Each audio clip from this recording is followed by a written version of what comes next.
আজকে Sunday special কি রান্না করলে? আয় দেখাই তোদের আজ কি রান্না করেছি। ভাত। হুম। আচ্ছা আচ্ছা, এই যে চিংড়ি মাছ দিয়ে পেঁপে দিয়ে, মুসুর ডাল। এতে কিন্তু রাঁধুনি, তেজপাতা, শুকনো লঙ্কা, আর কিচ্ছু না ফোড়ন। আচ্ছা, লাউ পাতা, ডাঁটি আর পাতা দিয়ে আলু দিয়ে পোস্ত। আচ্ছা, দুধ শাপলা, দিয়ে? না শুধু পোস্ত, শুধু পোস্ত। শাপলা চিংড়ি মাছ দিয়ে ভাজা, এটা হচ্ছে সর্ষে আর শুকনো লঙ্কা ফোড়ন, আর কিচ্ছু না, একটু মিষ্টি আর হলুদ আর নুন, এতে আর কিচ্ছু না। আচ্ছা, শাপলা ফুল ভাজা, বড়া করেছি। শাপলা ফুল ভাজা।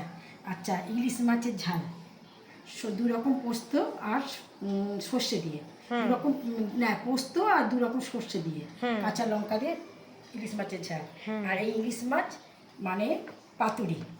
পাতুরিটা ওটা তুমি ভাপে করনি, ভেজেছো? আগের দিন ভাপে করেছিলাম, আজকে মেয়ে বললো ভাপে করো না মা, ভাজা করো। এটা কিন্তু লাউ পাতা, আর এই যে লাউ পাতার ডাঁটিগুলো, লাউ পাতাটা দিয়ে এই যে পোস্তটা হয়েছে। আচ্ছা, স্যালাডে রয়েছে শশা, আচ্ছা পেঁয়াজ, এই যে পেঁয়াজ, আর এই লেবুটা আমাদের গাছে, আর হচ্ছে এই কুলে লঙ্কাটাও আমাদের গাছে। দেখাও কুলে লঙ্কাটা হাতে নিয়ে। এই যে ছোট্ট কুলে লঙ্কা, কিন্তু খুব ঝাল, খুব ঝাল। আর কালকের কারের এই চাটনি রয়ে গেছে, আনারসের চাটনি, আর আমি কাল রাত্রিরে দই পেতেছি, এই দই।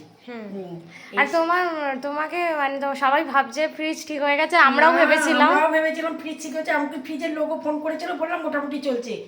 এইবার এক্সচেঞ্জ করাবোই, মানে এবার এক্সচেঞ্জ করাতেই হবে। আজকে ফ্রিজ খুলে সকালবেলা দেখছি এই দুধটা আমার কি মনের মতন চা খেয়েছি। এই মেয়ে এনে দিয়েছিল, আগের বারও খেয়েছিলাম, এবারে পচে গলে একটা ডালা পাকিয়ে রয়েছে। এই ফ্রিজের মধ্যে রেখেছিলাম কেটে, সবে দুদিন মানে দুবেলা চা খেয়েছি। পচে গেছে, সবজি এক গাদা পচে গেছে, কিচ্ছু হচ্ছে না।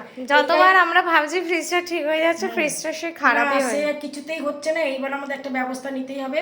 ঠিক আছে, আমার রান্নাবান্না কথাবার্তা যদি ভালো লেগে থাকে তাহলে একটা লাইক করে দেবেন, একটা সাবস্ক্রাইব করে দেবেন।